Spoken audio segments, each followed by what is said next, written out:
Hello everyone, Christina here. Welcome to another live stream here at my YouTube channel. Tonight I'm going to be playing with a stamp set from Sunny Studio. It's super cute, cute dogs dressed up for Halloween. Before we get to that, I'm going to go through a little bit of housekeeping up here at the beginning of the video. The first thing I want to let you know about is that all of my September 2024 release has been restocked over at concordandninth.com. And also they are quickly getting out more product to stores as well. So if you have a favorite store and you're waiting for them to restock, most of them I think did reorder. So those will be back in stock very soon. But just concordandninth.com, you can pick them all up there. I probably should add that link to the video description. I will do that. If anyone who's in the, any of my moderators in the chat, like Andrea, I just see Andrea, if you'll put a quick link in there to concordandninth.com in the chat, that would be fantastic. The other thing I wanted to go over is I let you guys know last week about an upcoming online class. It is still open for if you want to sign up for it. It's over at Creative Scrapbooker magazine at their exclusive Facebook group called Village of Inspired People. This is a Facebook group where you pay a monthly fee and you get access to their entire catalog of all of their monthly classes that they have had over the last 3 years. So you can sign up in whatever month you want to take those classes. So even if you're seeing this in the future and you know, January of 2025 or something, and you'd like to take my class that aired in October of 2024, coming up in a couple weeks or a few weeks, you could sign up then and then take the class. So it's kind of a really fun group. I've heard they're really, really fantastic over there. All the details are down below if you want to take advantage of that. I know some of you have said you're waiting until October 1st, so tomorrow, to sign up for the month of October so that you can take part in that class. It is a watercolor class, and we're going to be creating 3 holiday cards using just watercolor. So you can even click over, if you're just curious to see what the cards look like, you can click over to that class info and take a peek. So hello to everyone in there. Let's see. Oh, Andrea, I don't know if my products will appear in that link that you just put up. I think it just appears just with the Concord and Ninth line. I could be totally wrong though. You might have to actually go to the Christina Werner section. Let me check. I'm very curious now as well. Who knows? Okay, I'm going to concordandninth.com, shop, new arrivals. Yeah, I think it's just their September release. You have to actually click on my name at the top and then go to September release to see it. Just so you guys know. But that link will get you to the right website, and then you can just click my name at the top and you'll see my release. Okay. Darcy's asking for anyone, let's see, what happens to the cards submitted for monthly mail call? Donated? Yes, they are donated to people or organizations locally to me who use the cards. So, yeah. Okay. All right, here. Should we get going on tonight's card? Oh, yes. Thank you for the reminder. So many people in the path of the hurricane recently that hit the southeastern United States. Oh, my word. So heart-wrenching to watch everything that's happening. So if any of you by chance have power and are watching this and are just looking to take your mind off of it, we're going to try to do that tonight. Sending you love and hugs and best wishes for recovering. And if you've lost loved ones, my heart goes out to you. I'm so sorry. Yeah, it's a tough time for a lot of people. So we're going to try to have some crafty distraction tonight, focus on some cute Halloween dogs. Let's go to the overhead camera so we can see. Okay, this is a stamp set from Sunny Studio. It's so dang cute. And the first thing I noticed when I was looking at this stamp set is that all of the dogs are kind of a similar size. They're all just about the same size. So I thought it would be fun to kind of have them in a row, like stamp them in a row, like they're just like a whole lineup of Halloween dogs, and then just put a greeting beneath it. Keep it really simple. Let it be more about the coloring and what's happening with the dogs, because they're just so dang cute. I just want the dogs to be the focus of attention. So we're gonna work on that. Let's see. yes, sending all the love and hugs to everyone affected by the hurricane. Okay, here's our stamp set. I'm going to be coloring with not Copic markers, Olo markers, which are another brand of alcohol marker. In fact, you could use the markers together if you really want to, but I'm going to focus on just Olos tonight. And I find that Olos work best. Like, my favorite cardstock for Olos is Express-It blending card. This is what it looks like. This is a pack that I bought off Amazon a couple of months ago because I realized I only had a few sheets left. So let's see, 25 sheets, that'll last me ages. Because for the most part, when I color on this cardstock, I cut it down to just like a little tiny portion or whatever I'm, you know, going to be coloring. So I'm thinking 5x7. I'm thinking a 5x7 card would work for this.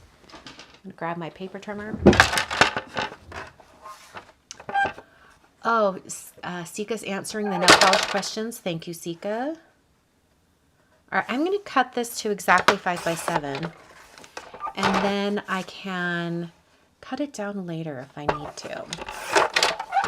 All right, so here's my good cardstock ready to go.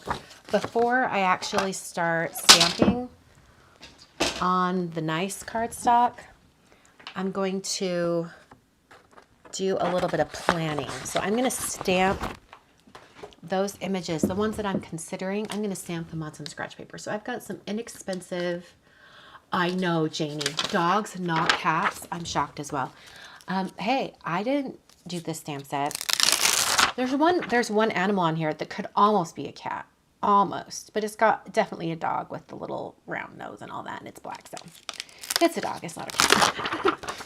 But we're going to stamp these on this scratch paper really quick. This is just inexpensive, like, computer printer paper. In fact, I'm just going to fold this in half. I'm not even going to bother cutting it because we're going to trim these out later so we can move them around.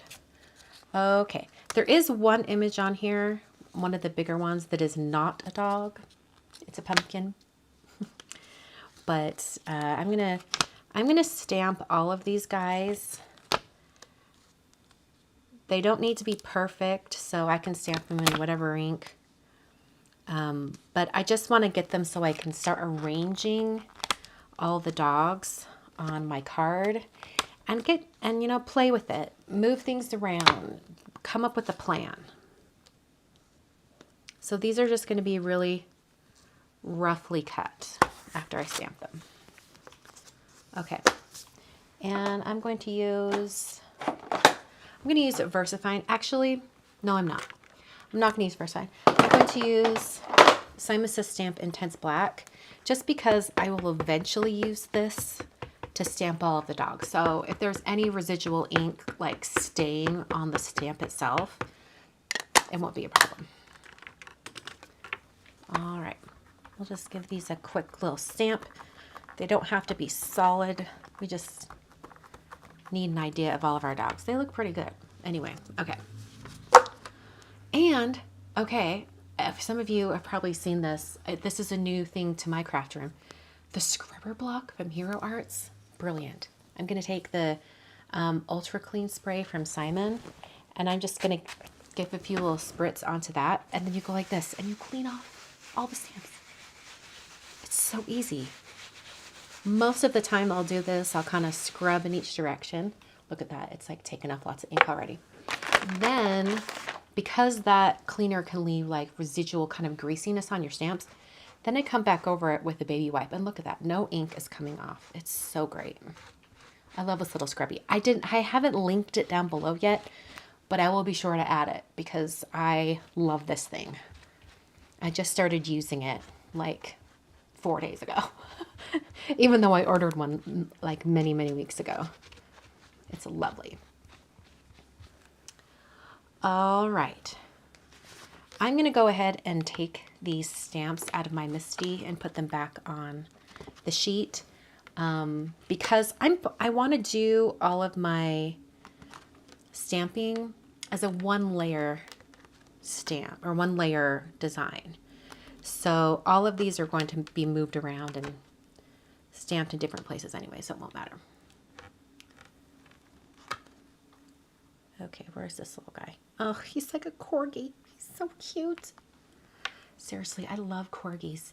I'm a cat person, but if I was a dog person, I think I might get a corgi. Because they're just cute. Short little stubby legs.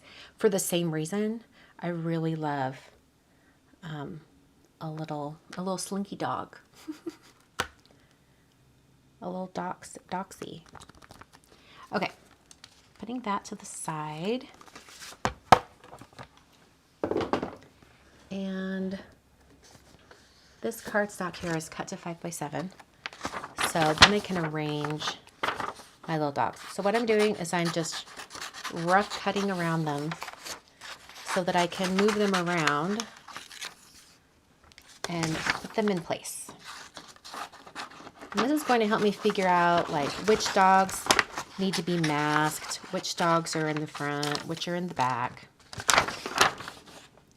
And I also I wish some were a little taller than others. So I'm like, do I need to like draw a pumpkin and have a dog sitting on a pumpkin? Because I could do that.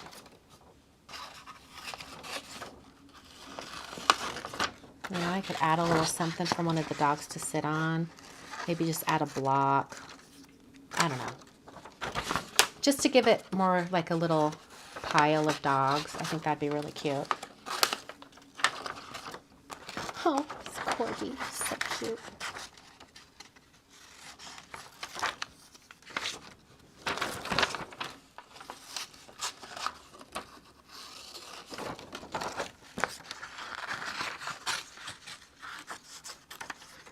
Okay, a couple more. I like this little one up here with a little spot on his face too. He's cute.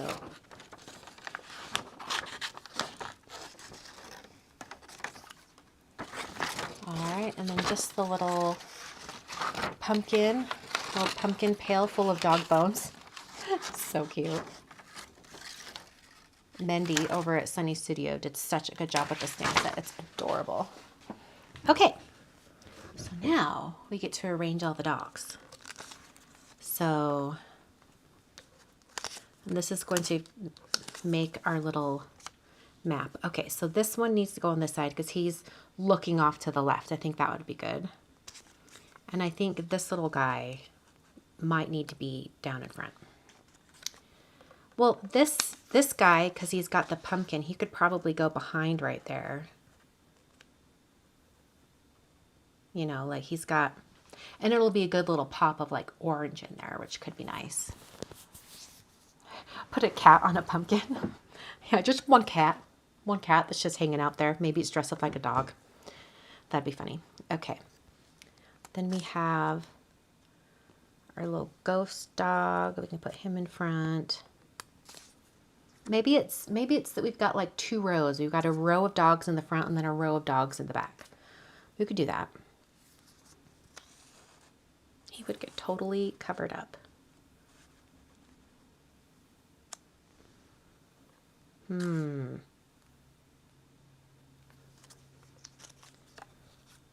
any of these look like they could be popping out of this pumpkin so they're taller? Or what if I stamped the bottom of this one twice so it looked like two pumpkins on top of each other? That could be interesting.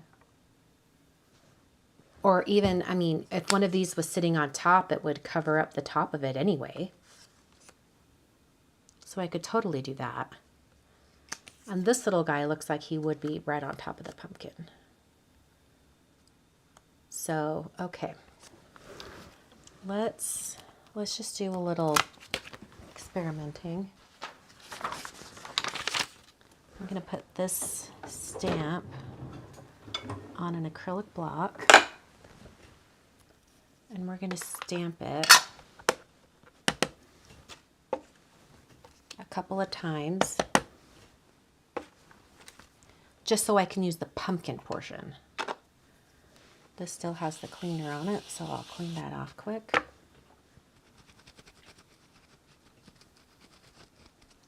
Okay.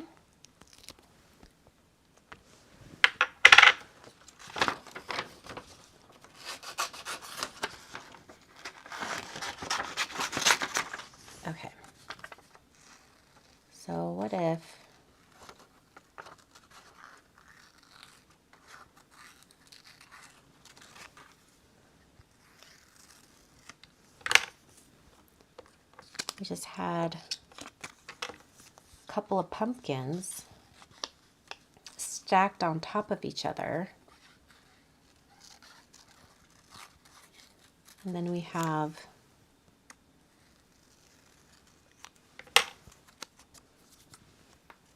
because they could totally be just stacked like that. And then we have this little guy. Oh my word, he's so cute.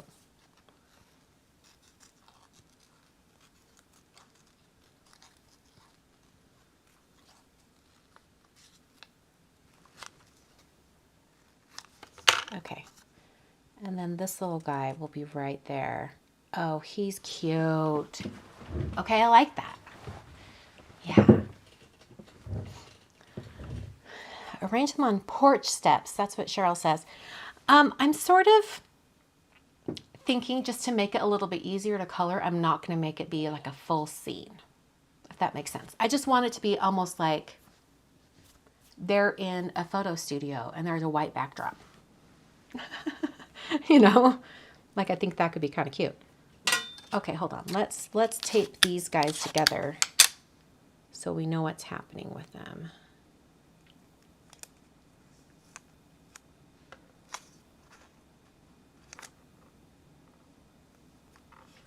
Okay. Maybe we'll, oh my word, that's so cute. That's just a little bit of height that it needed, right? Okay. And I also need to cut this guy out like normal because I realized I cut apart the one that was actually just the pumpkin guy.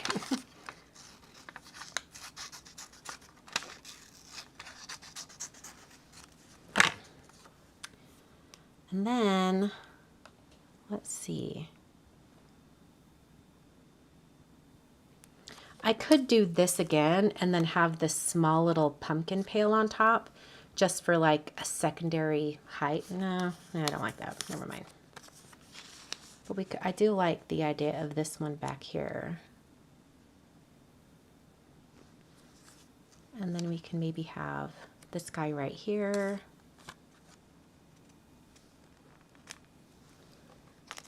Oh, we've got a mummy and then the regular pumpkin still hanging around. Okay, hold on. We're still making arrangements. I feel like I can't really see what's happening around the corgi's ears. So I'm going to cut this out a little bit better so I can really see how much is going to be hidden by the little corgi. Oh, that's great. That's great. I like that. All right, well, maybe that's just that. And I don't do our little mummy dog, although he is really cute. He's very cute. The stencils are out at C9. Oh my gosh. I thought for sure they had lots. Sorry, y'all. Okay. So I guess we could put this little pumpkin down here. I like that because then it'll be 2 pops of orange.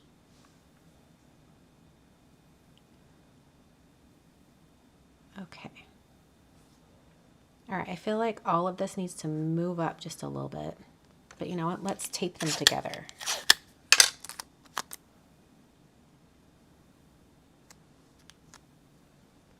I'll just go like, come back. And this little guy, I feel like he's, yeah, he's got his head tilted to one side. Maybe I want the mummy dog instead. No, I like how tall this one is.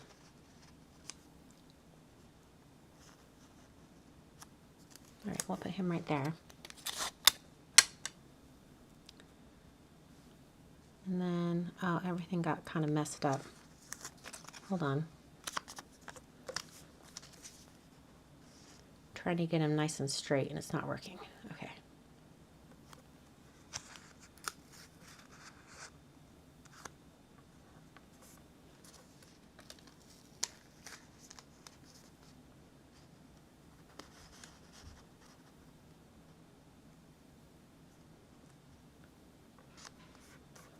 Okay. I'm just trying to get all the, I want them to look like they're sitting up straight, you know what I'm saying?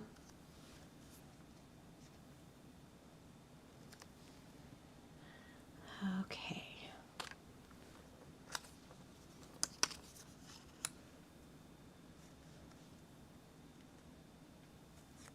And then I think we can have that one kind of close. I'm going to do so much masking, y'all, but it's going to be worth it.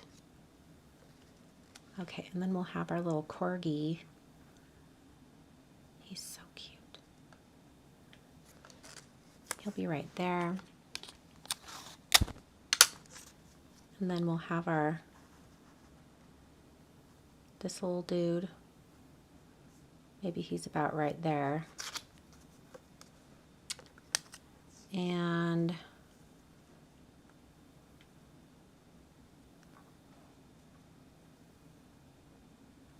I feel like I can probably tape that right there. We'll do our little pumpkin pail with bones. I like that about right there. That's a nice little group. I like it. Now, if I wanted to add this little dude, I could have him over here on the side. But I think I like this arrangement with the pumpkin because it's short. Okay, and then I'm going to do the Happy Halloween. Adorable. I can put that like right in there, kind of nestled up, and do it in like 2 lines. I think that could be really cute. Okay, so this means that we need masks for lots. Basically, what you want to mask are the images that are shown in their entirety.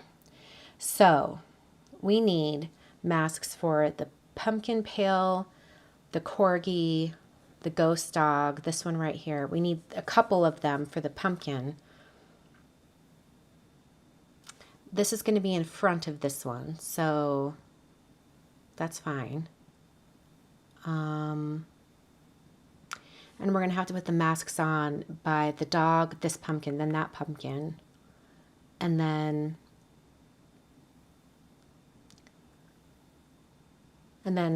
these two, I don't think those two even overlap. It won't matter, there'll be a mask here. But those two don't need to be masked. All right, let's create some masks.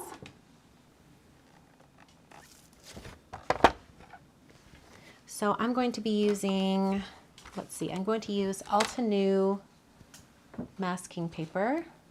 That's what it looks like. And I think I've got a scrap here that I probably could get all of the dogs on.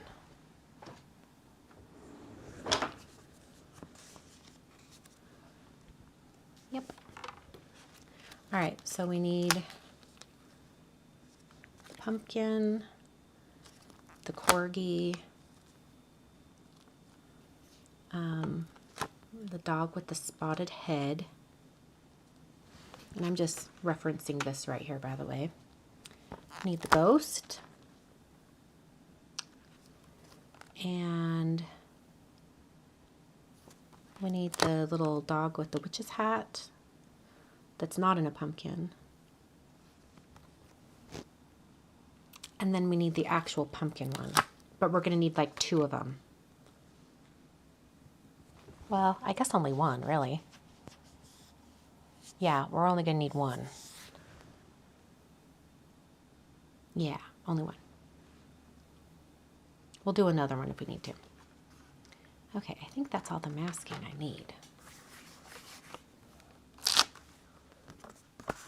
Make sure I'm on the masking paper. I'm going to use that same black ink again. Yeah, I might be a little confused myself. But once we get going here, then it will make more sense. And I can always make more masks if I need to. Once again, these don't have to be perfect because these are just the masks, even though they look pretty good. Clean that off. Follow it with a baby wipe. You could also follow it with a stamp chamois from Lawn Fawn or Gina K.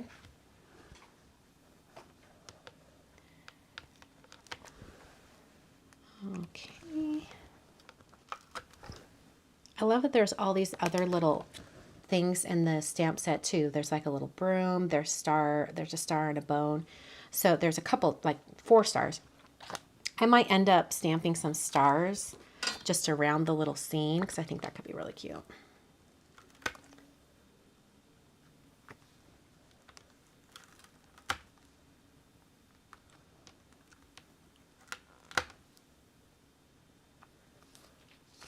Okay, let's cut out some masks and then we will get to the actual stamping.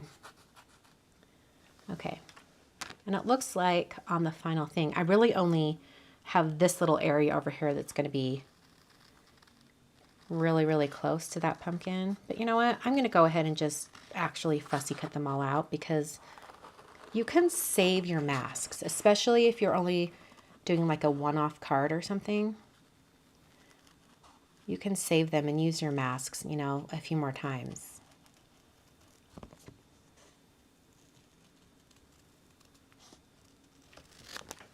I think this is my very first Halloween card this year. Wait, is it? Maybe.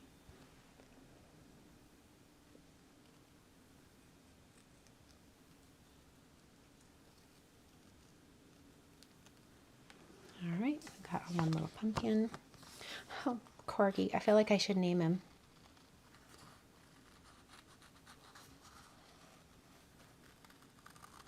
My friend Mariah loves corgis, and when I was talking to her today, we were joking that, you know, she's going to be an old lady getting a little corgi puppy, and that she's going to have like a couple name with the corgi. So she's going to become Morgie for Mariah and Corgi together. I thought that was funny.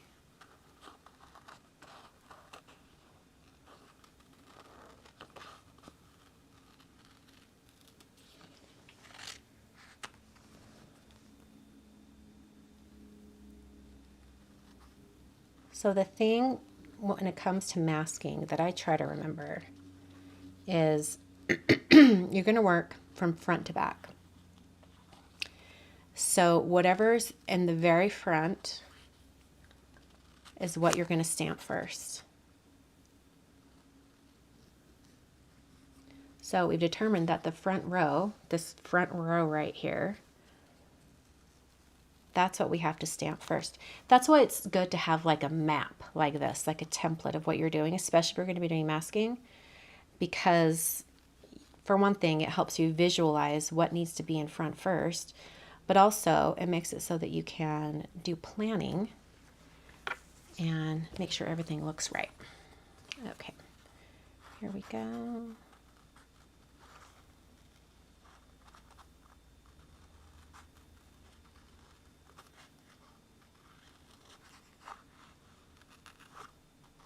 So if you want to attempt to do a scene like this, and you're going to need to do some masking, go ahead and just do like a quick little template. You don't have to do it how I did it today, where you stamp and cut out the images. You could actually just stamp on some like lined paper, some like printer paper or something. Stamp the arrangement that you want, and then that'll help you visualize it. When you have the images cut out on like the printer paper, like what I used today, sometimes that helps even more because, you know, these images in the front are blocking out the ones in the back, and that gives you a, you know, helps you visualize that's how it's going to be masked. So in that case, having them cut out would be nice.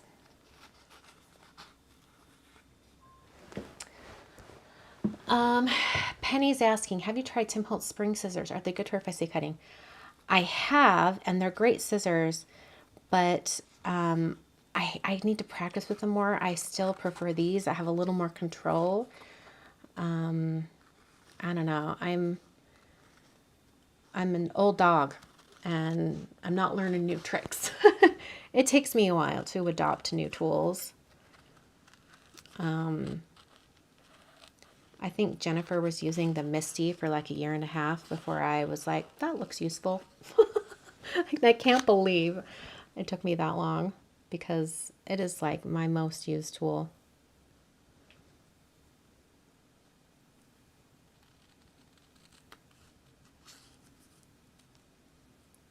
So I do have them, the spring-loaded scissors from Tim, and they're great. But I just keep reaching for these scissors because they're like my old standby. I think I've had the same set for 10 years. They're still sharp. They're still going strong. Okay, let's see here. Then I'm doing this little dog.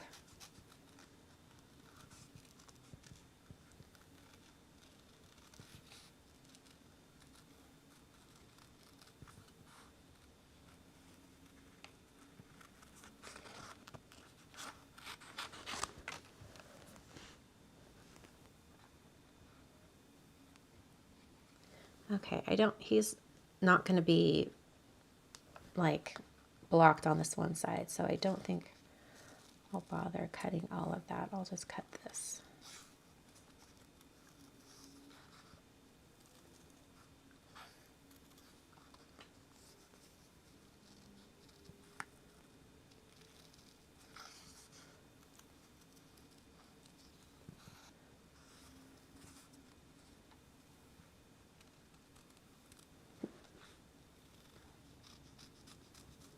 A little more fussy cutting here. Besides the coloring, this will be the most time-consuming part.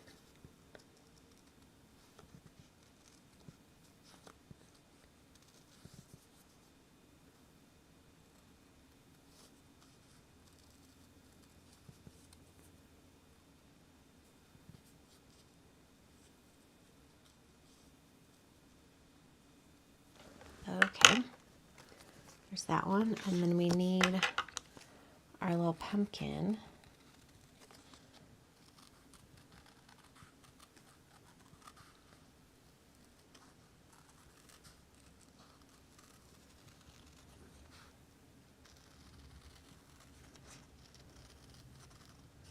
And really, I can just cut out the pumpkin itself because we just need the bottom of the pumpkin technically. Okay. All right. Let's get to stamping the actual card. Okay. Here we go. Here's my Misty, speaking of that tool that I was hesitant to start using. I'm going to put it in this corner right here, actually. I'm not going to do that yet. Here's my paper. Oh, I've got a little bend in it. That's okay. Here's my paper that's going to be the actual card front. So I'm going to put that down below. And what I'm going to do is take this tape and I'm going to put that right there, and it'll form a little hinge so that I can just pick up my little template and move it out of the way for when I start stamping. So we're going to stamp these 4 right in front first. So I'm just going to place the stamps directly over top.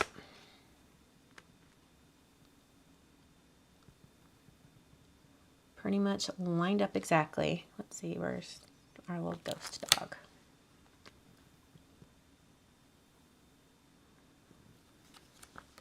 I feel like he needs to be turned just a little bit like that. We'll turn him just a little bit. Okay. Pick up those. Nope, nope, nope. Stay on the... There's a lot of them. There we go. Okay. So then I'm going to take the template and I'm just going to flip it out of the way.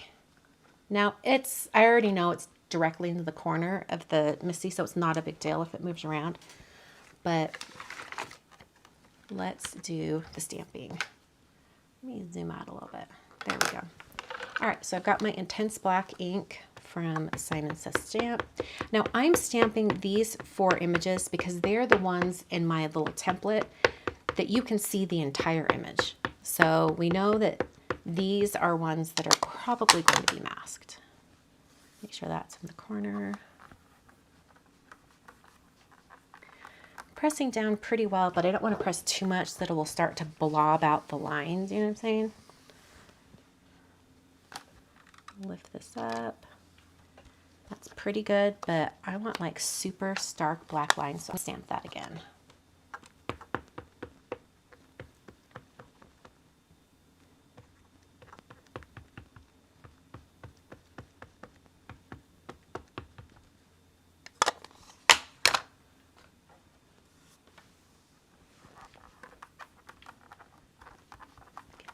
gentle little stamp. Oh, it moved. Dang it. Yeah, my lines got a little blobby. Actually, maybe that's okay. Is that right? How's the line quality? It's a little bit thick. Yeah, I don't like how thick that is. I'm going to restamp that. Where did my Espresso paper go?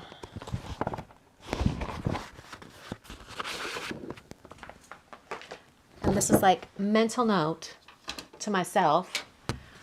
Don't press so hard when you stamp the images, because it will make them kind of blob out. It's better to stamp multiple times and press very lightly. Okay. Thankfully, this is happening on the first go. All right, let's try that again.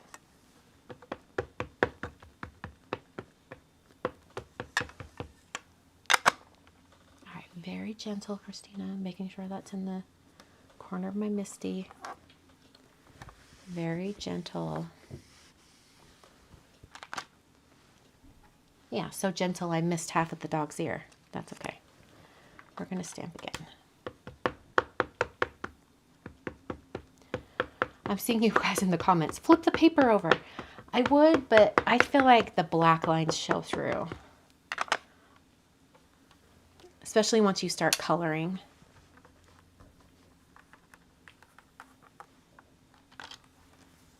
Okay, that's better. I mean, the lines are thick, like they're supposed to be, but they're definitely not blobbed out because I was being a little too aggressive. Adding a little more stamp cleaner on that. Get those clean.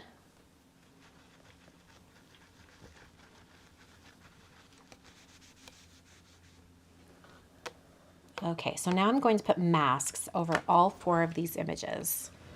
And then we'll start stamping the stuff that's behind this front row.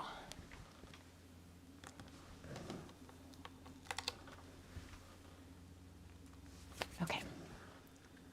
All right, so we're gonna put this back. Oh, no, just kidding. We need the masks first. Go back. All right. Okay, so we need our little corgi dude. This is one I struggle to get the masks. Okay, there we go. There's our little corgi.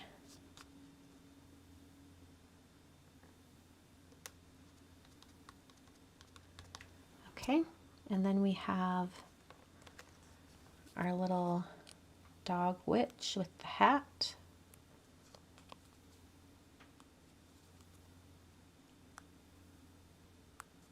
Maybe. Come on. Hello. Come on, work with me here, honey. There we go.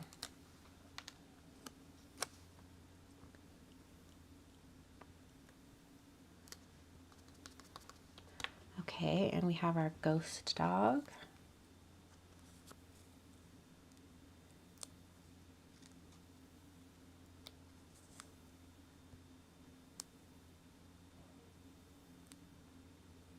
There we go.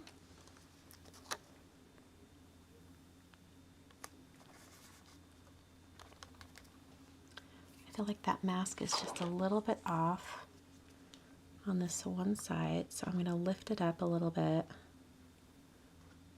Just using scissors, maybe. There we go. And just reposition it.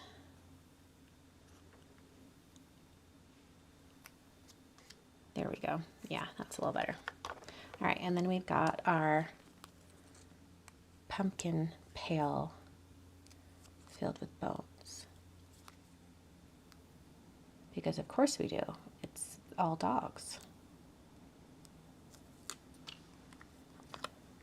Okay, I feel like that stamp was a little wonky, but that's okay. It's playful. Okay, so going back to our image, the next thing we need to stamp, if you can see that like this one is kind of behind this first set of pumpkins, right? So we can stamp the first well, actually no, back it up. This stack right here, what's completely in front is this dog. So this dog needs to be stamped first, masked, and then we can stamp the second pumpkin, mask that, and then stamp the other one. Let's do that first. So this is why we love having a little map here, because it's going to allow us to get this dog on here just right. All right, we'll pick him up. Flip that out of the way.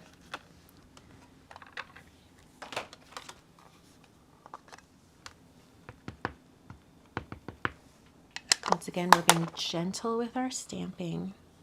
Make sure that's in the corner. Gentle with the stamping. And then we'll stamp one more time.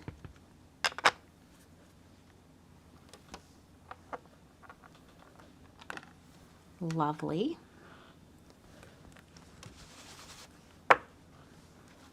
Give our dog a little bath. Okay. Now we're coming back and we're masking this off. Masking our little dog off, because in our example, he is shown completely. He's not cut off by any other images. I'm focusing on that bottom edge with his paws. Okay. All right, so now we're going to come back to our map and we're going to stamp this pumpkin here. But we also need to make sure that we don't accidentally stamp the top part of that little cat thing. It looks like a cat to me. It's a dog. But I'm going to get this lined up kind of where I want it.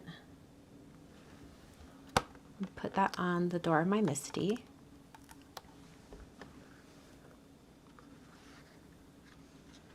Push this out of the way, and then just to be safe, because I do not trust myself, I'm going to take a little bit of Post-it tape.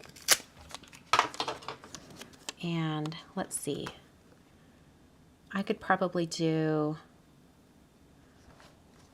yeah, I'll just do like that, just in case I ink up a little bit of the top of this dog. Okay. So now I'm going to try to ink up only the pumpkin part. Make sure that's in the corner.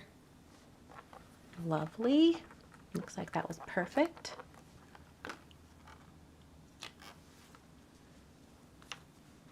I'm going to stamp it one more time.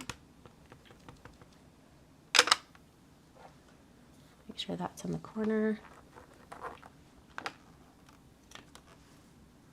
Oh, it kind of blobbed out a little bit. Must have moved. That's okay. We'll just go with it. At this point, I don't want to deal with doing it over again. Okay.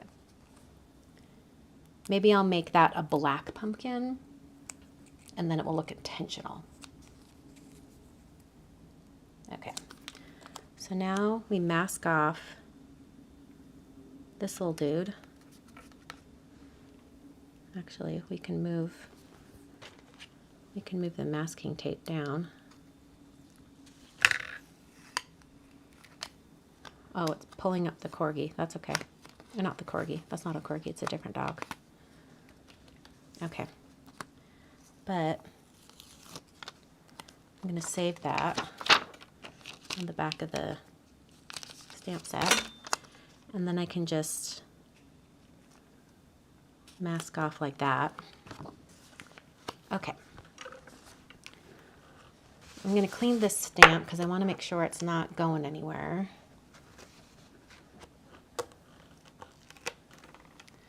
All right, and then we come back, make sure that's in the right spot, and just get this pumpkin down here at the bottom.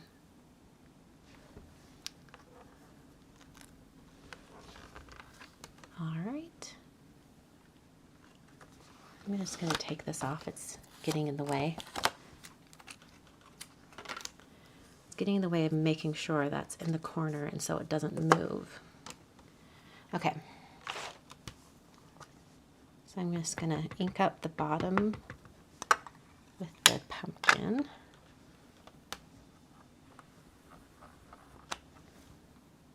I don't think I even need to stamp that twice because there's not a whole lot of it showing. So I'm not going to. All right. Okay, we'll put this back on the stamp sheet. And we can pull up this because we need to pull up that pumpkin mask. Because over here you can see like just this side of that pumpkin is in front of the pumpkin next to it. So that means we need to move this pumpkin mask down.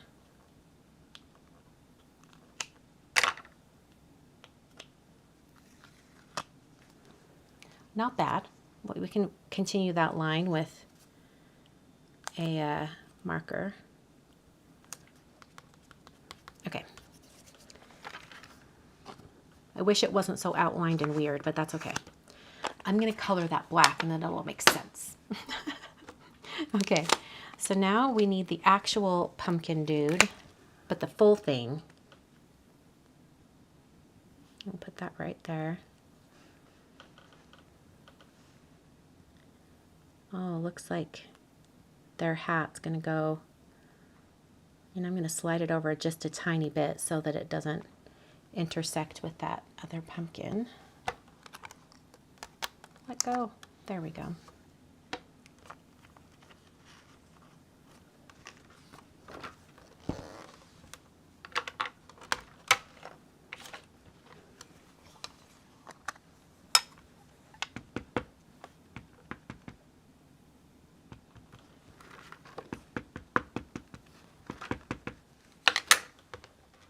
Okay, make sure that's in the corner. It always makes me pause. I'm like, I'm stamping directly over an image, and then I realize, no, they're masked. It's okay.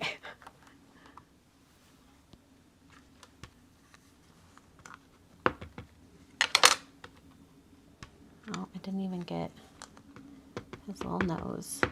There we go. Make sure that's still in the corner. Nice. Okay. One more image, and then we can start coloring. And I'm going to do like really simple coloring, considering the fact that it's been nearly 50 minutes and we're not even to the coloring yet. Okay, so this last one is, it's the little Dracula dog. Okay.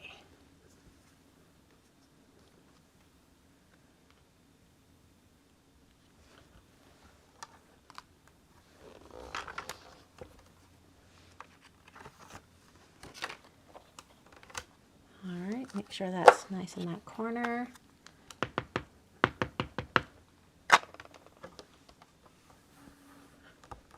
He just fills in that gap. Oh, he's cute. Okay.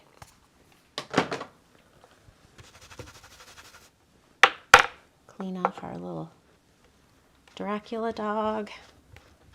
I'm also going to hit all of the stamping with my heat tool just because I have stamped things twice. So there might be some areas where the ink is like super juicy and not dry yet. Okay. All right, so I'm going to grab an X-Acto knife because there's a little bit more of a blade to slide underneath just to help me grab each mask. Oh, that's cute. All right, and I'm also going to save masks on the stamp set. So I'll put that little pumpkin up there. And then we have our little corgi dude.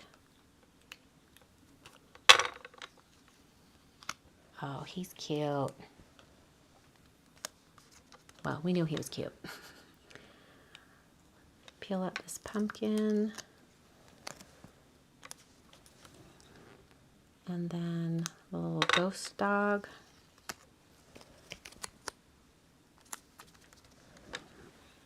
And then our little witch dog right there. Okay, that is a cute little group of dogs, right? Okay. Okay, now where to start with all the coloring? Wow, I don't even know where to start.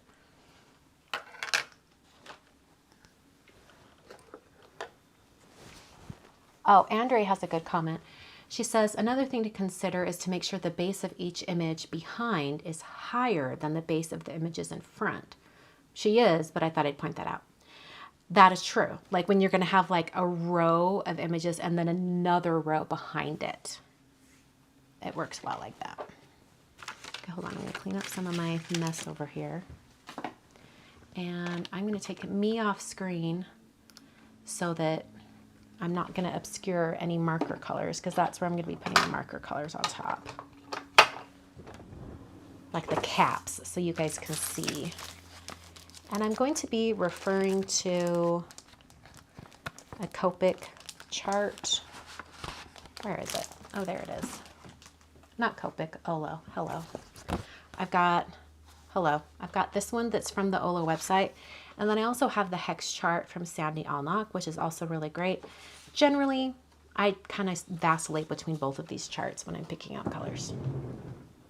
All right, let's hit this with a heat tool.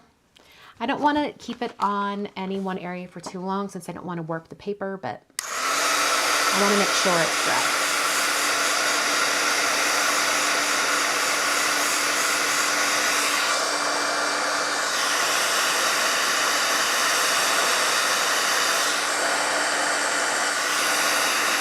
I'm also hitting the back of the paper to help even out the heat. Okay, that's probably enough. Okay, I'm just going to start with something that I know what the color is going to be, and that is I'm going to make the bow tie and the wings on our little Dracula dog. Those are going to be red. So I'm just going to go ahead and grab a couple of colors. R05 and 18, I think. I'm doing really simple coloring with this. In fact, I'm going to put down a piece of paper underneath just in case it bleeds through. But I'm just going to do simple coloring. I'm not even going to try to do a bunch of blending.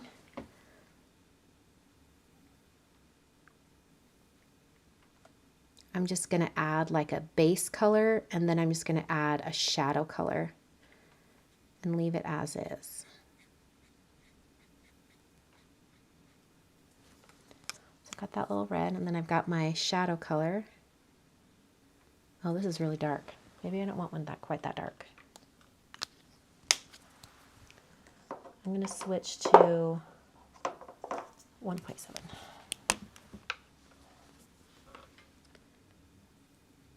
Yeah, there we go.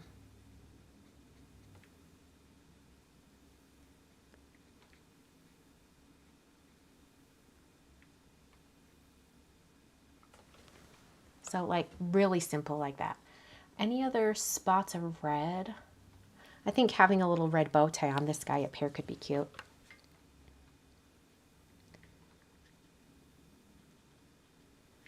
You know, just so that there's like a friend for the color red.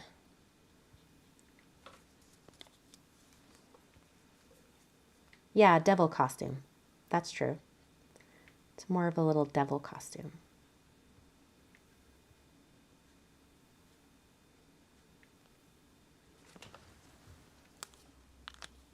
Okay. Any other red? No, I don't think I want to do any other red. Okay. I've got quite a few instances of black, so I think I'm going to do, I'm not going to do a full-on black, but like just some dark grays. So I've got a cool gray 5 and cool gray 9. Hello, I just got like black all over my finger. That's gonna stain. That's cute. Okay, so I think I want his cape. Well, he's a corgi. He's gonna be orange and white. Maybe a purple cape would be really cute. So maybe I'll do this hat up here as black. So I'm doing just a base layer of the gray.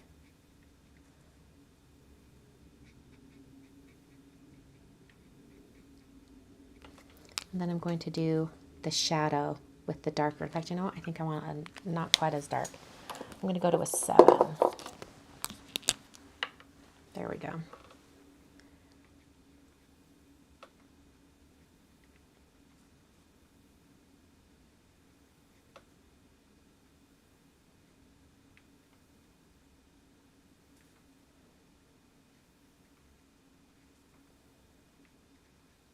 Just adding some little dark spots.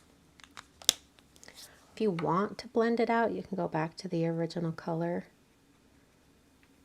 and kind of go over those areas to kind of soften it. I think that looks good too.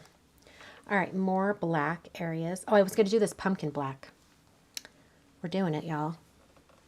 In fact, I need to add a little more lines. So I'm going to grab a, let's see, is that? I'm going to grab a Copic multiliner.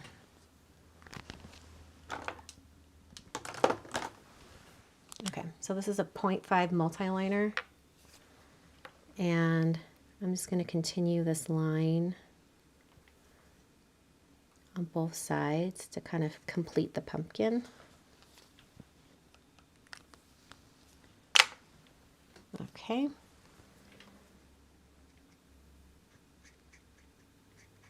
And then I'll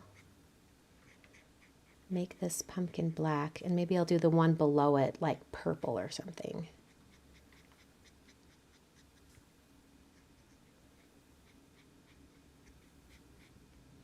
I'm going to reserve the face to be like a glowing yellow.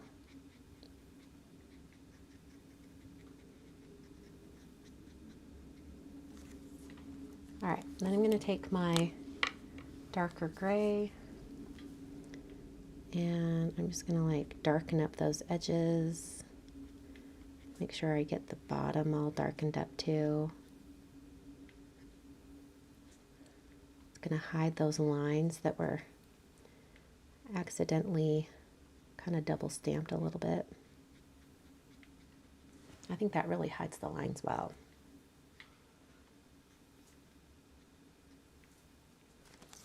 I'm going to go back to the lighter gray and just kind of try to soften those lines a little bit. Okay. Any other instances of black? No, I think we're going to do, you know what, that one should be orange. That, no wait, I can't remember.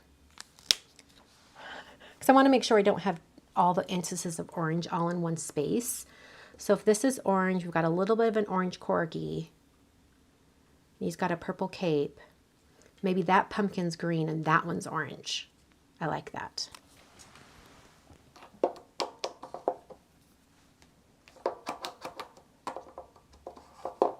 All right, let's just go ahead and do the orange pumpkin. So like a 2.4 and a 2.5, no, 2.7. These are going to be the instances of bright orange.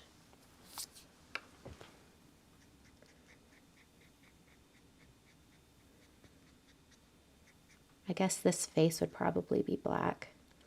So I'll come back with my dark gray and get that in a bit.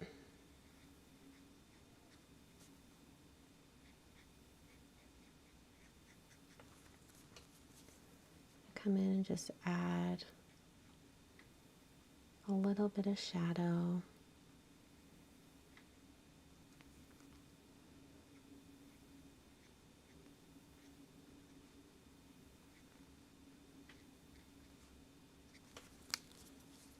And I'll soften that color with more of the bright orange. And then I'll come over here and we're doing this one in the back as the bright orange.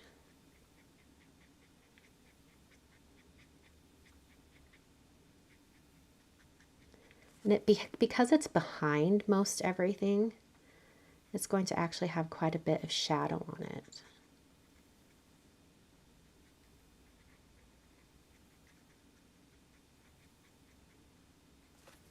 Dark and mysterious pumpkin.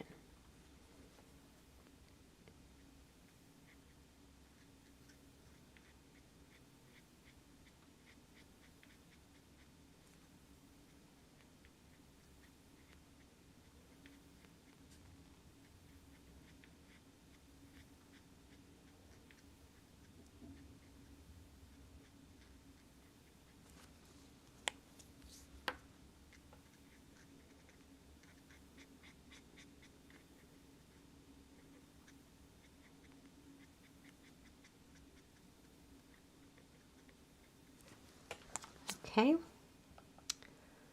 we'll do this little pumpkin on our ghost dog.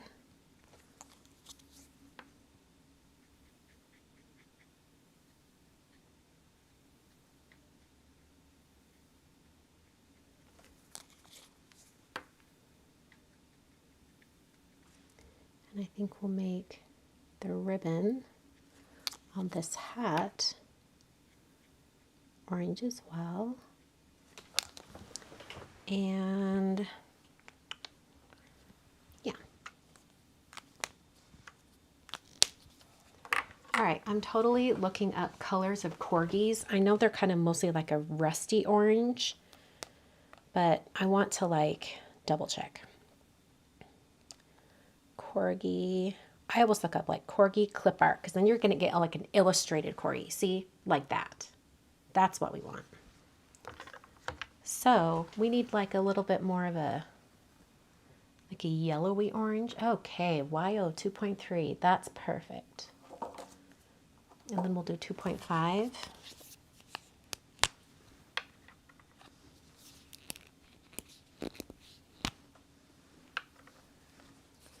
All right, cute little corgi.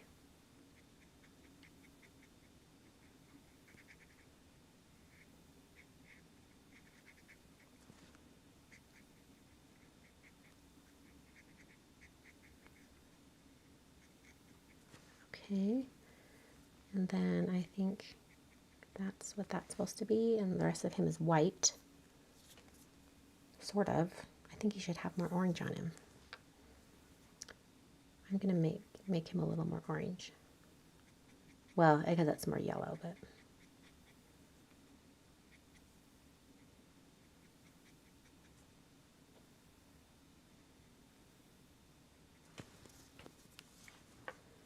all right, and then just putting the darker shade.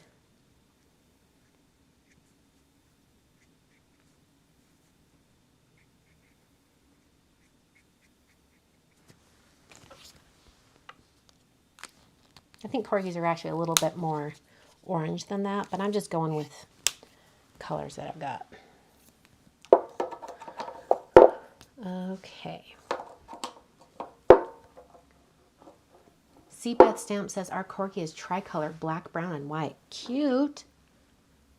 All right, I'm grabbing a pink. Let's see, what color pink is this? Oh, that's perfect for his ears and tongue.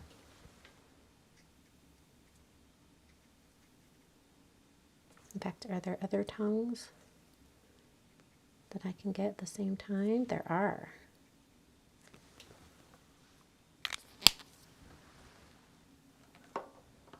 Okay.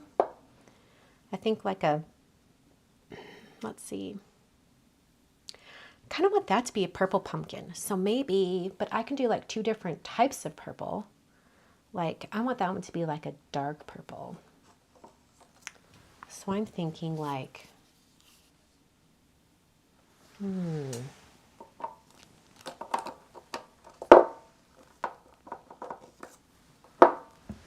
yeah, I think this will work.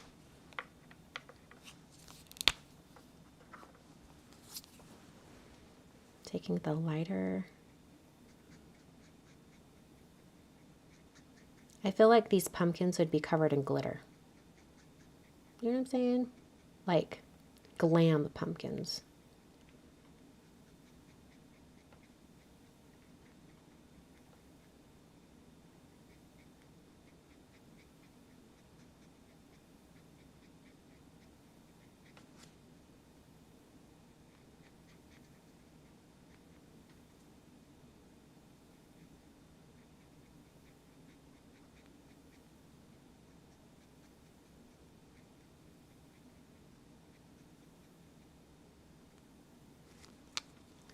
Okay, and then I'm going to add a shadow.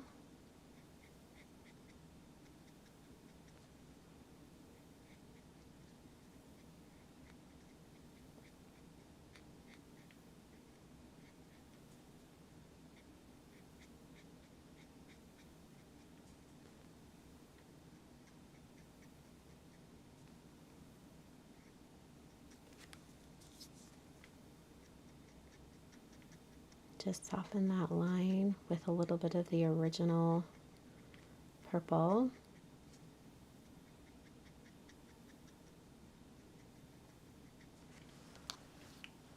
So it looks a little glowy. All right, I think we could probably have that same purple over here, actually, before I put it away. I really like that purple.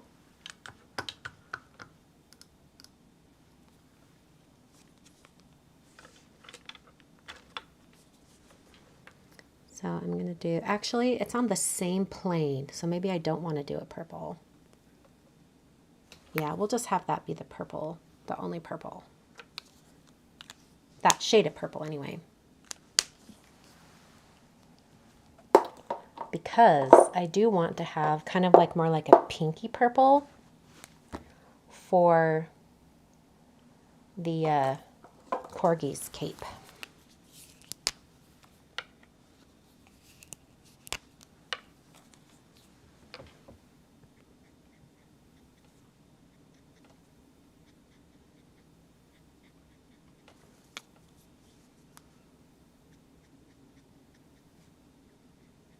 It's a little more magenta, but that's okay. I like it. In fact, maybe we'll use this color combo for the hat over here.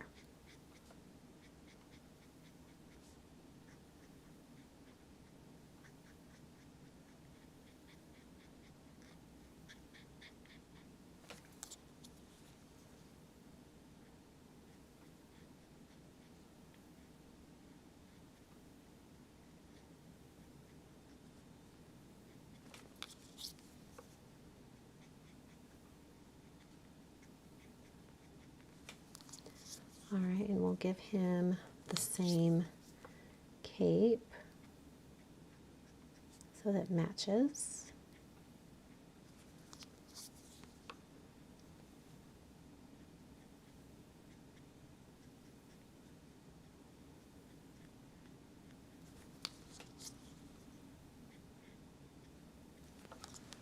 Okay. All right. Now let's fill in all the gaps that needed more gray or black.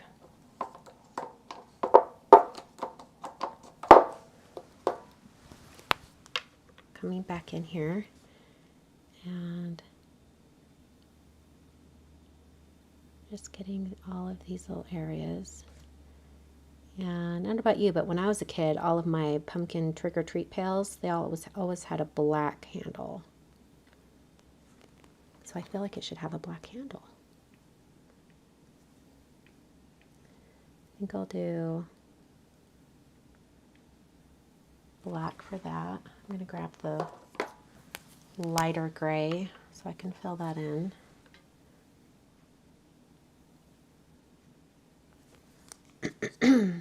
Okay, and then we also needed to do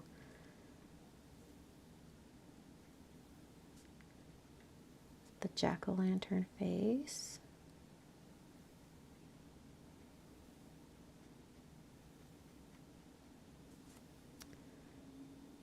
do the jack-o'-lantern face on the purple one too.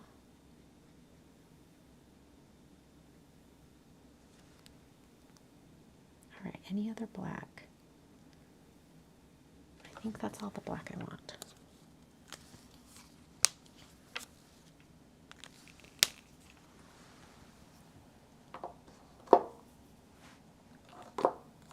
Okay. I'm going to go to like a lighter gray just to do a bunch of the shading on the white areas. So, you know, like the shading on these bones and on the ghost.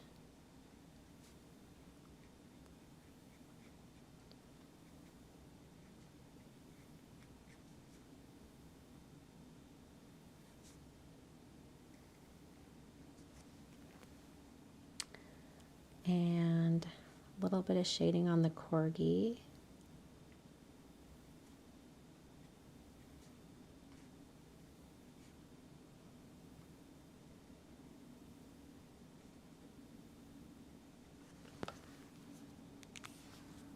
Okay. And I'm going to grab like a bright yellowy color for the inside of this jack-o'-lantern. Actually, you know what? I'm going to just do it black. I'm like, why? I made all the other ones black. Why not? And it'll further hide that double stamping. No one will ever know.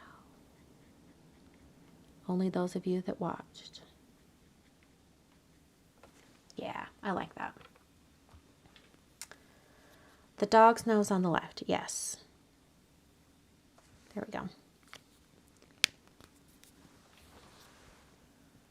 All right. Now I think we're down to just coloring the dogs. So I do want to have one of the dogs be like a russet brown. So I think 2.5 to 2.7. Okay.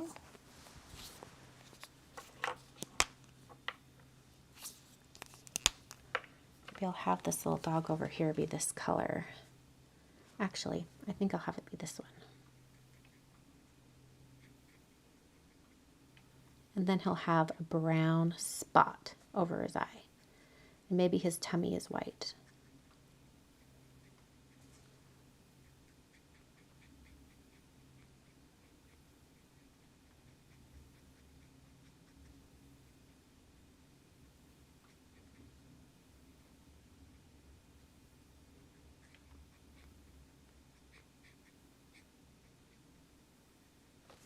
Okay, and then shaded with this color.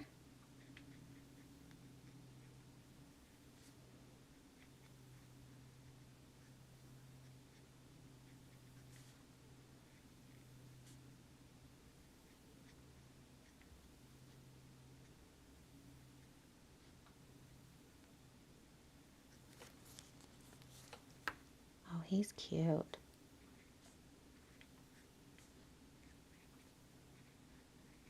I feel like I need to add like a little blush cheek on them, so I think I'll do that at the end. Okay, and then he needs the brown spot on his eye. So I'll do that with 077 and 78. Where are you?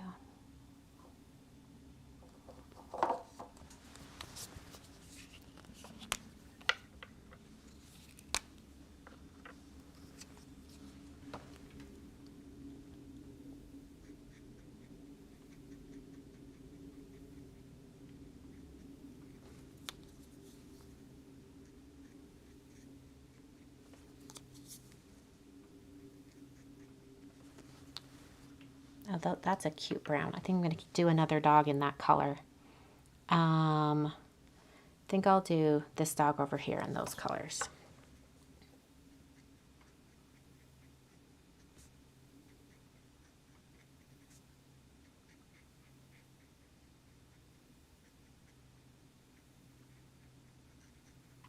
trying to preserve any of the white highlights from the stamp, like the highlight on the eyes and also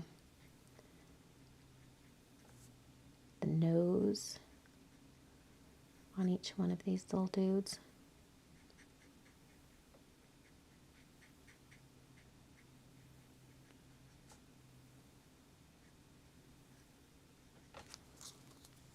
What a cute little dog.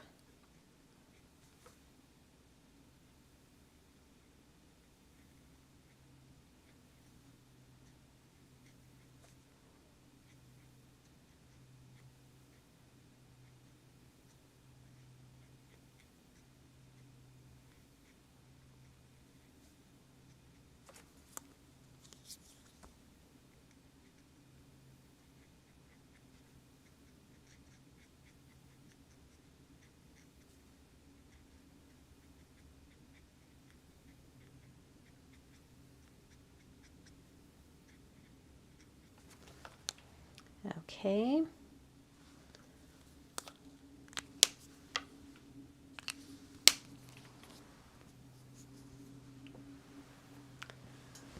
Alrighty, so next up, where did I get these from? Okay, there they are. Sorry, I'm trying to put them back in my little storage cart in the right order. Okay, what color is this dog? Is that more like a russet, like more of an orangey brown? Like, yeah. Yeah, he's more orangey. So like 02527. Then he has a white snout.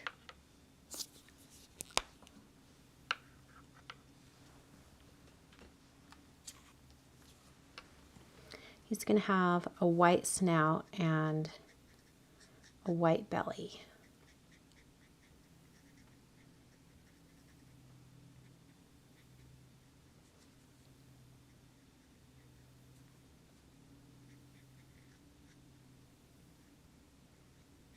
Oh, I forgot the pink inside his ear. We'll have to come back and grab that.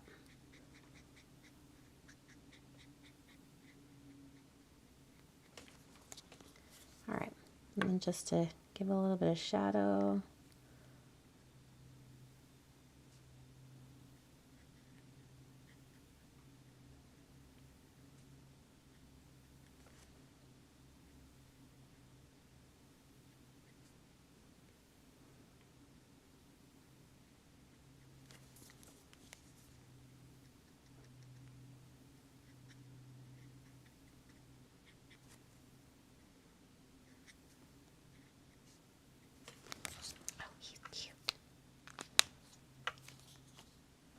Oh, I'm mixing up the caps on the wrong markers. There we go. Still have my light gray out so I can do a little bit of shadow.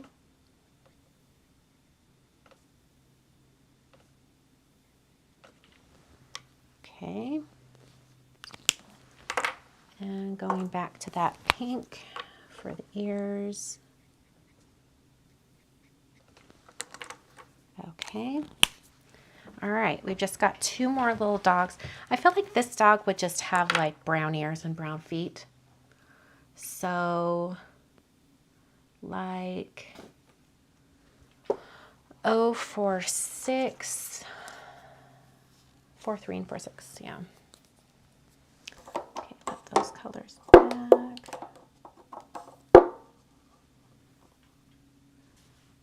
43 and 46, where are you? There you are.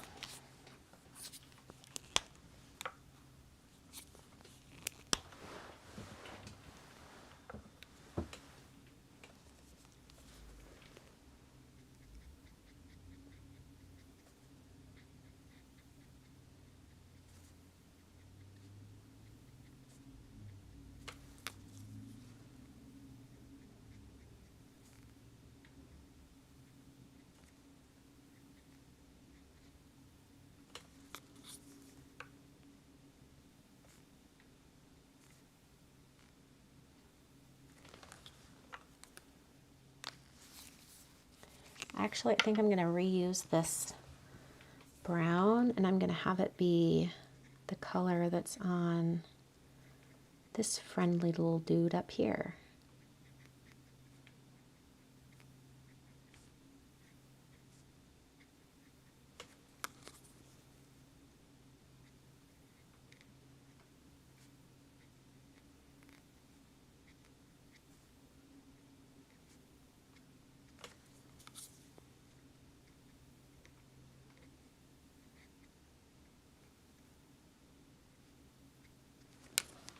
Okay. Going back to that light gray so I can add the shading on this little guy. And also the pink in his ears. And the pink on this guy too. And we've got a yellow for all the buckles.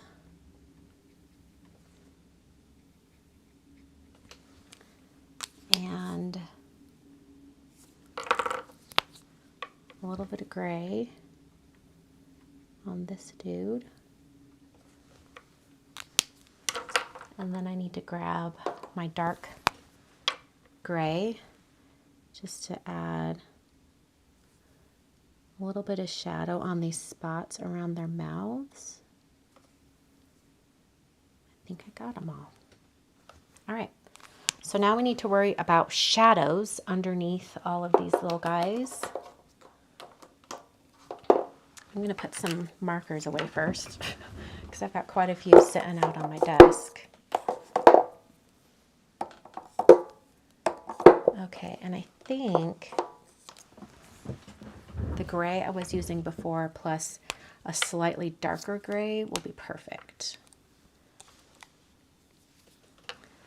So I'm just like adding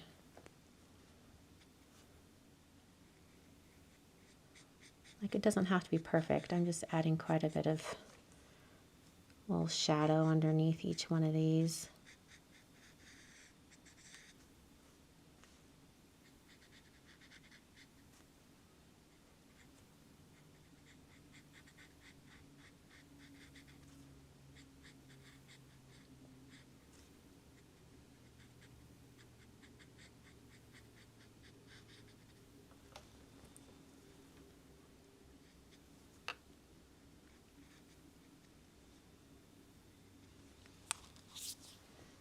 In fact, I don't know that I need to add the darker gray. I think that's fine.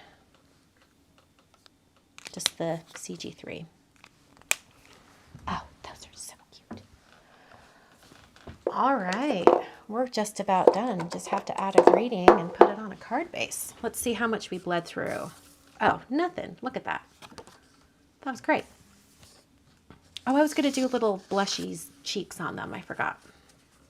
Let's do that. Let's do that with, what color?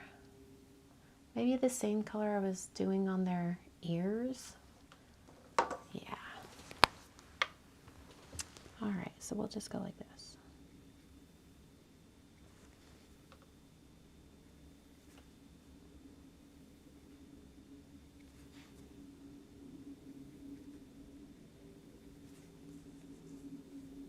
I guess those would be the only ones that would have it.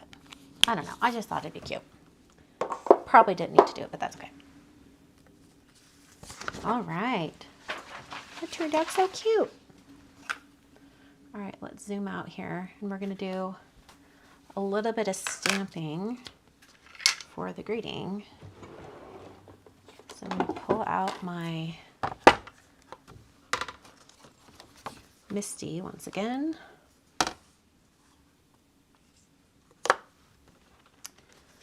And I thought the Happy Halloween would be really cute. There's also some other really good ones like Lick or Treat, Hi Pumpkin, Yappy Halloween. So cute.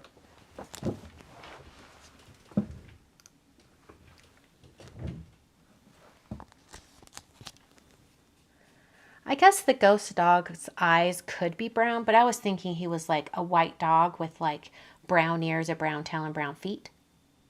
That's what I was thinking it would be. Okay, I think I'm going to have it be on 2 separate lines. In fact, I guess I could have it say Yappy Halloween.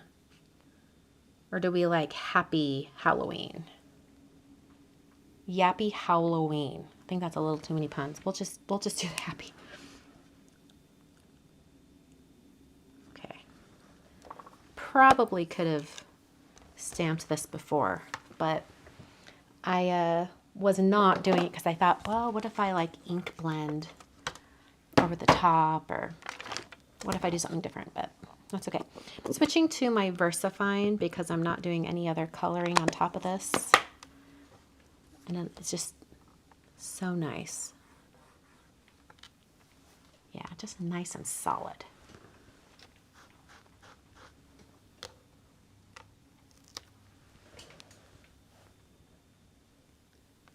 All right. And then come over here and we'll just put that little happy right there. And then I think it'd be fun to add a few of those stars, just to like fill out the scene.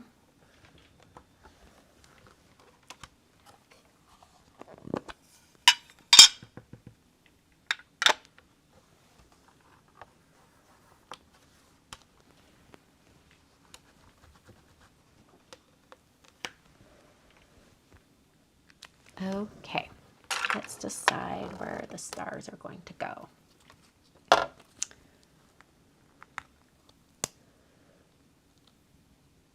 We can stamp them all at the same time and color them in.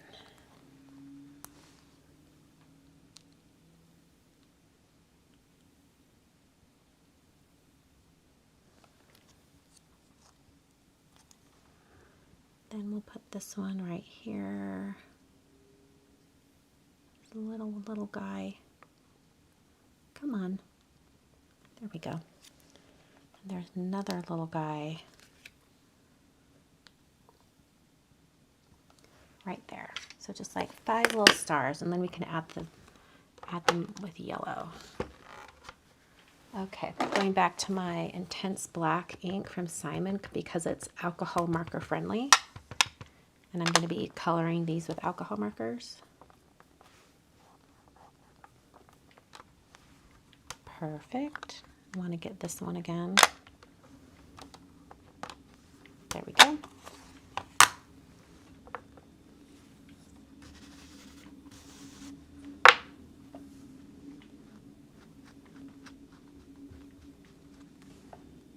Okay. These are some really itty bitty stars. Okay, trying to decide if I want to add anything else. I mean, I have the little pitchfork. I could have it coming out from the little devil dog. That'd be kind of cute. And the broom could go, whatever. We're done. We don't need to do any more. I'm just going to grab yellow, and hopefully that ink is dry enough, but I'm going to try not to go right directly over it.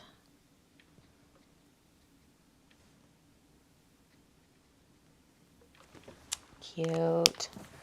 I love the little stars. I feel like it needs one like right there, or like 2 right there, but I'm going to step away.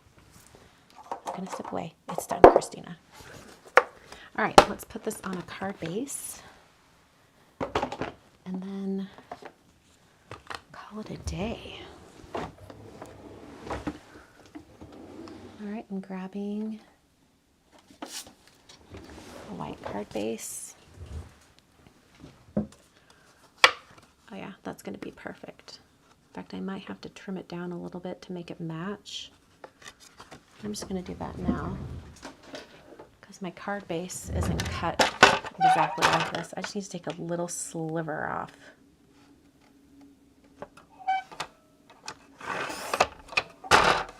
Yeah, there we go. That'll be perfect.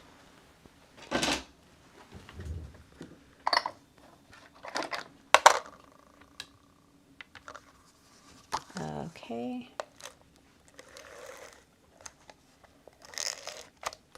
using my Tombow Extreme Adhesive. My wedding rings are freaking out. There we go.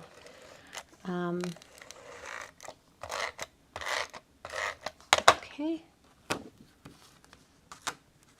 Put that right down on the card base. So cute.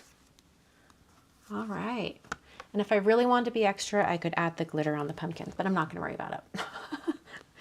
We don't need to be that extra today, right? Hello, I'm back up here. Okay. Andrea says, I think Christina actually hinted that she might have a Christmas cat set coming out. Could be wrong, but there's always hope. It's not Christmas. They're not Christmas. They're generic, and it won't be for a couple months because, you know, stuff takes time.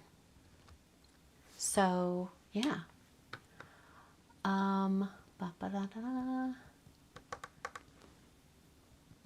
Penny's asking, are you doing 4 or 5? Oh, of the stars.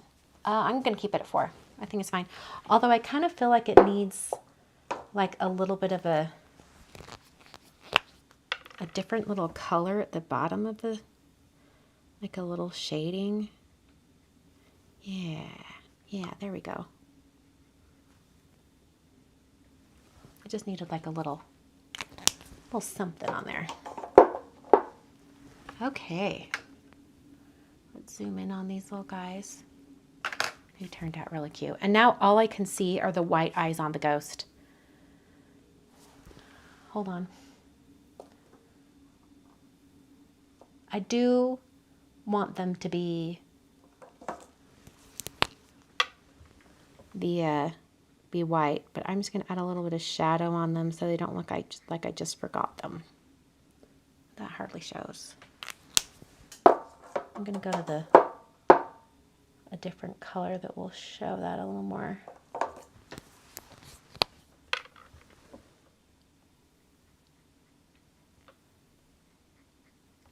Yeah, there we go. It's subtle. Whatever. Okay, let's see here. All right, I'm looking at comments.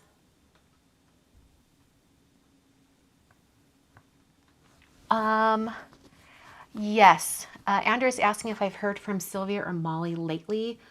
I do know that the hurricane storms hit them Thursday night, and Friday night I did talk to Molly, and she said that her mom had been up all night Thursday night with the storm, and she was exhausted, but things were okay.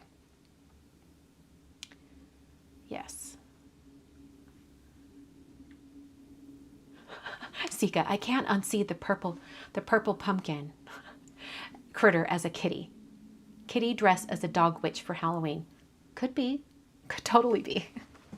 Too funny. Cool, cool. All right. Well, I'm going to do a little spiel for those watching the edited replay, and then I'll stick around for just a few more minutes. So here is the finished card. I love how that turned out. Really simple coloring. I think I spent half the time masking and stamping and the other half coloring, which just goes to show how long masking can take. But I think it's so worth it in the end to get a nice grouping on your card. So I hope that masking demonstration helps some of you out who had always wondered about that. And I hope you really enjoyed the card. Once again, this is the, let's see, Happy Halloween stamp set from Sunny Studio. I've got links down below. I think Simon Says Stamp only had like 3 stamp sets left, but there are lots over at the Sunny Studio website. So if you want to pick up this cute little dog stamp set, which by the way, there are dies for it. I linked to them too. Here are the dies. There are dies that match, but I just didn't use them today. You can pick them up over at sunnystudiostamps.com. I believe is Mendy's website, and I will hope you'll check it out. Thanks so much for joining me. I'll be back with another video very soon. All right. That turned out way cute. I like it. I wasn't sure how that would go, but I enjoyed it. So, I feel like I'm all slightly disheveled from crafting. If If you have a question that I missed earlier, feel free to ask it again. I get wrapped up in the crafting and I get distracted and then I don't look at the chat. So if you had a question, please let me know. I'd love to answer it for you. Something to note, for those of you who are Supporter Plus members of my membership community here at YouTube, I filmed your monthly mail call today. I just have to edit it. I'm going to edit it when we're done here and I'll get it up tonight. So for those who are at the $10 level for our monthly members, you will have a new video tonight. It might be a little bit late, like later in the evening, but you'll have one. Cool, cool. Scrolling up to see if I missed anything. Misty is asking, I got the cat paws to make my daughter a rock, paper, scissors card. Was that a video or just shown on a mail haul? It was so cute. It was in, I think, the most recent mail call video. So it would have been the August mail call. Was it August? It may have been July. But yes, it was a mail call video. Let's see here. Oh, Irene says, I've been looking for Corky stamps in honor of my new puppy. So glad I spotted your live tonight. I'm just going to say, keep your eyes peeled for some Corky stamps. Lips are sealed. Zip.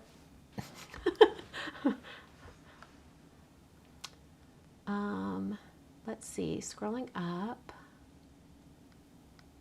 Let's see here. La la la. Oh, Amber is asking for Christmas-themed cats. I agree. I did some for Simon a few years back that were Christmas cats. They were like cats in sweaters, and it was really cute. But the upcoming cat stamps that I've been working on are not themed for any like occasion. They're generic, so you can use them for stuff and then maybe add your own stuff to make them like holiday themed. Let's see here.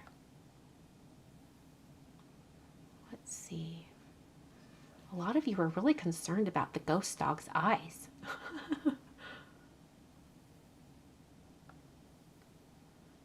Let's see here. I'm still scrolling up. Fanny Diaz is asking, how do you store your markers? Okay, so in the thumbnail for this video, you could see the overhead view of it. Basically, I have a laser cut wooden insert for an IKEA Raskog cart where all the markers stand up. So I got it at Etsy. You could probably go to Etsy and search for like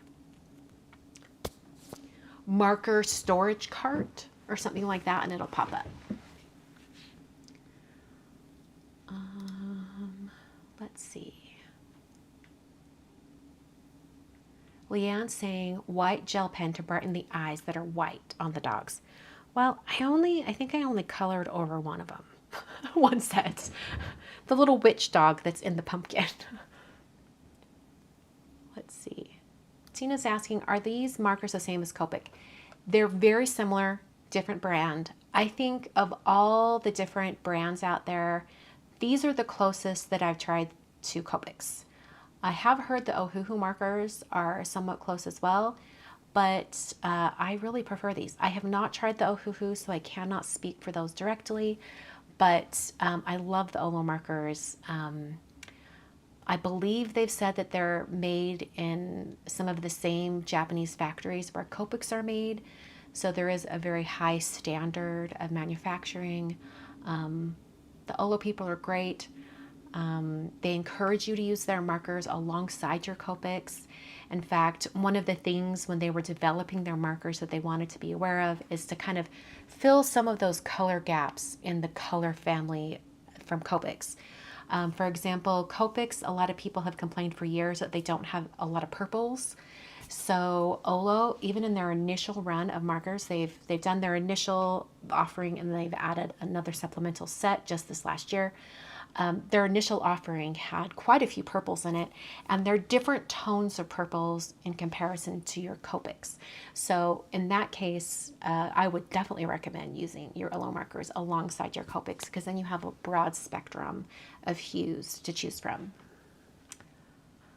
Let's see. The paper is Express It blending card. Let me find the actual packaging again. It's this. Ta-da! Express It blending card. I've got it linked down below. I got this one over at Amazon. It came really fast, and I particularly like to use it with my Olos because maybe it's because the Olos are new, I'm not sure, but they just seem to be a little juicier. And because the Express It paper has a coating on it, it doesn't absorb the ink quite as quickly. It's like minusculely not as quickly as my usual Neenah Solar White, which is what I use for most anything else, including Copic coloring. When I've used my Olos on that paper, I feel like the ink like really travels fast on the paper, and especially for like when I'm trying to get colors to blend, it can almost flood the paper because the paper is just so absorbent to all of that ink. So I like to use the Express It blending card because feel like I have a little bit more control because there's a coating on the paper. It doesn't absorb as fast and quickly. So I really have more control over where those colors are going. I especially noticed it tonight when I was coloring the red on that little devil dog costume. I've recently used Olo markers coloring on white cardstock, and it was my Neenah. I didn't even think to use my Express It card. And I was like, oh my word, like this is really flooding everywhere. And I'm like, oh yeah, that's right. I use Express It blending card for this most of the time. So I think if you have Olos, it's worth investing in the Express It card, blending cardstock. I think it works fantastic, and it's great for all of your Olo markers. That being said, if I was using Olos and Copics together, I would probably still use the Express It blending card because Copics work great on that paper too. I think it's like the universal paper for all alcohol markers. I think it's wonderful. I think it used to be Copic branded. I think it used to be. I think it used to be Copic branded cardstock even. Let's see here. Scrolling back up to see if I'm catching any more.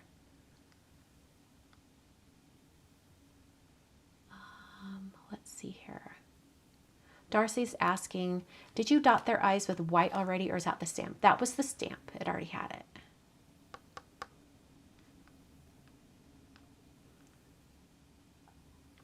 Oh, Pam said she missed the double stamping. It was the pumpkin. It was the black pumpkin. But you know what? You can't even tell now that I double stamped him just a tiny bit. Just a tiny little double stamp. You can't tell because I colored it black. And it worked out.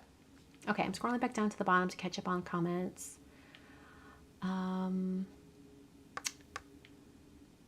Oh, Nancy says, I only use Express It when using Copics. Yes, it's great. It's great for alcohol markers. I don't know these markers. Dawn says, what are your thoughts on Shuttle Art alcohol markers? I'm not familiar with that brand. I would say if someone bought them for you, go ahead and try them out. Use them. Go for it. Diana says, Ohuhu is a great alcohol marker. The colors are duller than Copics though. Oh, I haven't heard that. That's interesting to know. Can you use Olo and Copic on the same image? Absolutely. In fact, any alcohol marker, go ahead and mix them. It's all a similar ink. Let's see. Andrea was answering a question about if Olos are refillable or not. They aren't, because the mechanism. Let me grab one of these and I'll show you. Okay, so here's your marker. They actually come apart, and each one of these, like this section and this section of the marker, are basically hollow and just filled with ink. So that's, what you're going to be replacing. So what you would do is you actually take the tip of your marker out. You take the tip out and then you just replace this. You put the tip back into your refill. What's interesting is, I can't remember the exact numbers on this, but the amount of ink in one complete Olo, like with them together, like the two ends, it's something like the equivalent of 3 or 4 Copic markers. Like there's a lot of ink in there. So yeah, and I find that the tips of these markers to be the closest to the feeling that I get when I'm using my Copics. So anyway, for whatever that's worth. Let's see. Scrolling back down. What does my t-shirt say? It's my husband's favorite band, the Early November. We went to their concert. When was that? Was that last year? In the spring, maybe? I can't remember when I went, but I got a t-shirt. It makes him happy when I wear it. Let's see here. How do they compare to Altenews markers? I have tried Altenews markers. I'm not in love with them as much as with my Copics. And also, I already have my whole Copic collection. And so, you know, that's a steep hill to climb if you're going to make me use something more than my Copics. You know what I'm saying? And Olo is the only marker that has done that so far. But I do like Altenews markers. I love their color combos. I love that they have like sets that are like themed around like specific colors. Hold on, let me show you, because I actually have a box over here I can show you of Altenews markers. I've got a couple of them here. So here is set L, which is Woodland Garden set. And those are the colors that are in it. So, yeah. And also, correct me if I'm wrong, but Altenews colors, they will match their ink pads. Is that right? I think that's true. I think they do match their ink pads.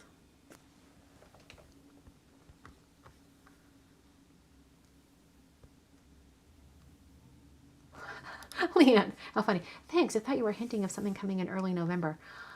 Well, I mean, my regular release, I guess. November 9th. That would be true. But no, the band is called the Early November. So this is just the shirt that I was wearing when I went to my allergy shot appointment today. Oh, look, apparently I'm working out right now on my watch. It thinks I'm working out. What am I doing?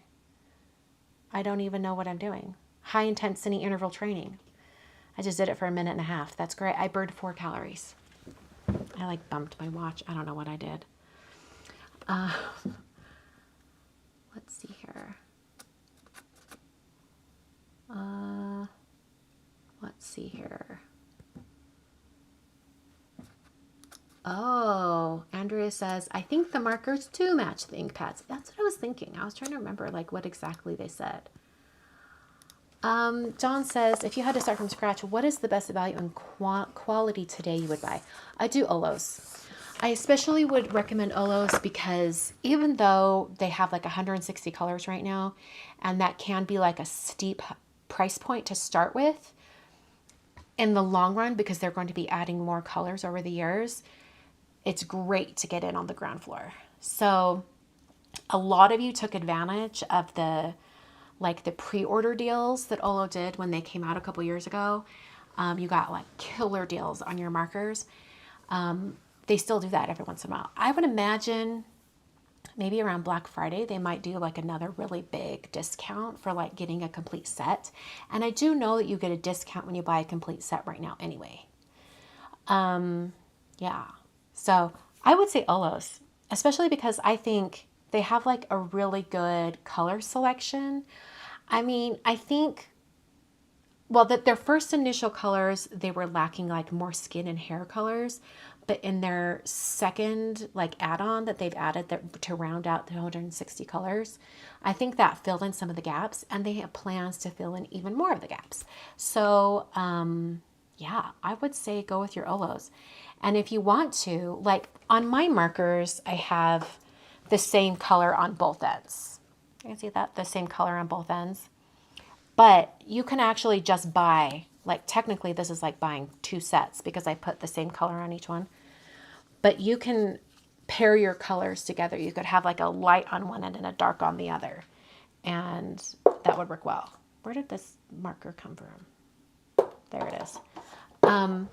So you could definitely do that, and then you can save a little bit of money. I think people have done some I think Sandy Allnuck has a video where she shows which marker she's paired together so that she knows where the colors are. I think I saw that on her YouTube channel. So I'd recommend going over there if you're looking for that. Okay. Dawn is asking about a link. There we go. Thank you, Andrea, for grabbing that link for Dawn. Okay. Oh my word.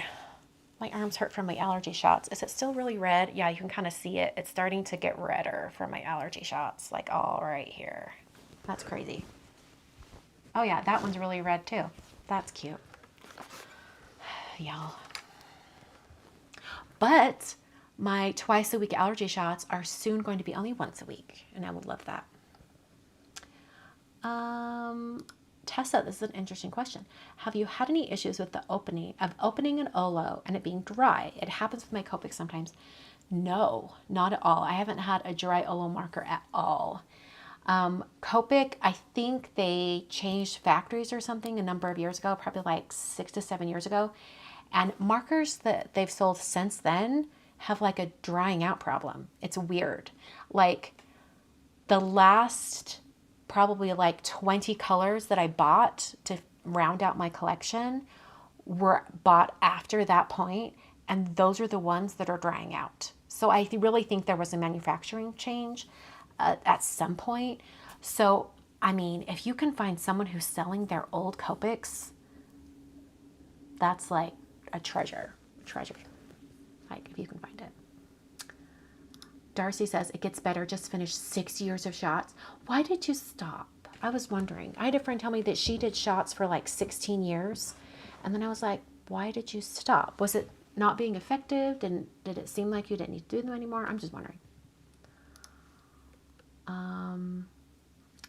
When am I putting my tree up? Probably in the next few weeks, because I like to have it up before the holiday card series. So I'll probably put it up in the next few weeks. But when I say put up my Christmas tree, it's really just take the little Christmas tree that's wrapped in trash bags and take it out of the guest room and move it right here because it's still decorated from last year. It's a small little tree. It just sits on top of my window seat that's right behind me. So, I mean, it's easy. My regular Christmas trees, those will probably go up, I don't know, like maybe after Halloween, so I can enjoy them. I like to enjoy them for quite a bit of time. My husband and I are going to be traveling a little bit between Thanksgiving and Christmas, so I don't feel like I can fully embrace and enjoy all of the Christmas decor, so I'm going to have to put up early.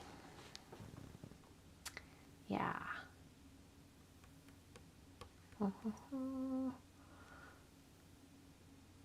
Scrolling down. Oh, Darcy says she stopped her allergy shots because they are better mostly. That's great. All right, well, I'm going to close up the live here. It's been almost 2 hours.